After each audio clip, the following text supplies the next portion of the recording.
Deepavali, inviting Lord back into our hearts. Deepavali is one of the most prominent festivals celebrated in most households across India. Homes are decorated, lamps and firecrackers are lit, sweets are shared, and an aura of festivity fills the atmosphere.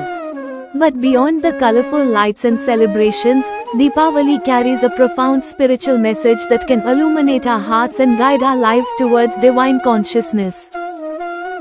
Deepavali consists of two words, Deep, meaning lamp, and Avali, meaning a row or series.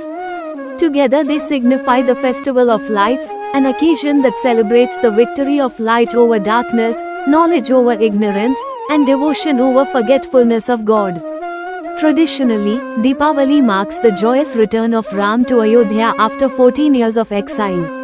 Citizens of Ayodhya, who had endured a long separation from their beloved Lord, decorated the entire city with lamps to express their love and happiness. Life is vacant without the presence of God in our hearts. Without His light, darkness creeps in the form of fear, depression, anxiety, illusion, or lamentation. Ram's homecoming signifies inviting the Lord back into our hearts. While we light lamps outside, it is equally important to reflect on the state of our inner lamp. Often, our attention is absorbed in material ambitions and temporary pleasures, leaving us spiritually dark and restless. The darkness of the heart vanishes when the light of divine wisdom and devotion fills it. In Bhagavad Gita, Krishna says that for his devotees, he personally destroys darkness born of ignorance with the shining lamp of knowledge. Such a life becomes steady and undisturbed even amid the greatest challenges. Just as the residents of Ayodhya eagerly awaited Ram's return, our own hearts should long for the presence of the Lord.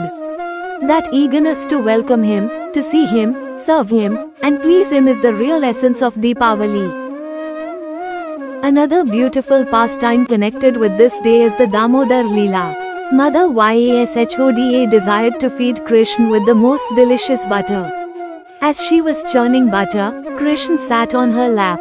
As Yashoda was feeding Krishna, the milk boiling on the stove began to overflow. Yashoda quickly set Krishna down and ran to the kitchen.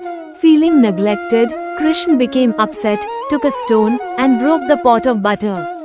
Then he went to the storeroom, climbed onto a wooden mortar, and began eating butter. When Yashoda returned and saw the mess, she ran after Krishna, who was running as fast as he could. Finally, she caught him and decided to bind him to the grinding mortar as a loving punishment. However, no matter how many ropes she tied together, they were always 2 inches short. At last, when Yashoda became completely exhausted, Krishna allowed himself to be bound. 2 missing inches represent our sincere endeavor and the Lord's mercy. Without endeavor, we cannot attract divine grace, and without divine grace, our efforts remain incomplete. Both are necessary for perfection. When we sincerely strive to please the Lord and depend on His compassion, He becomes bound by our love. Thus, as we celebrate Deepavali, let us not forget to light lamp of devotion within, inviting the Lord to stay in our hearts. Thank you for listening to our video. Please share and subscribe to our channel for notable videos.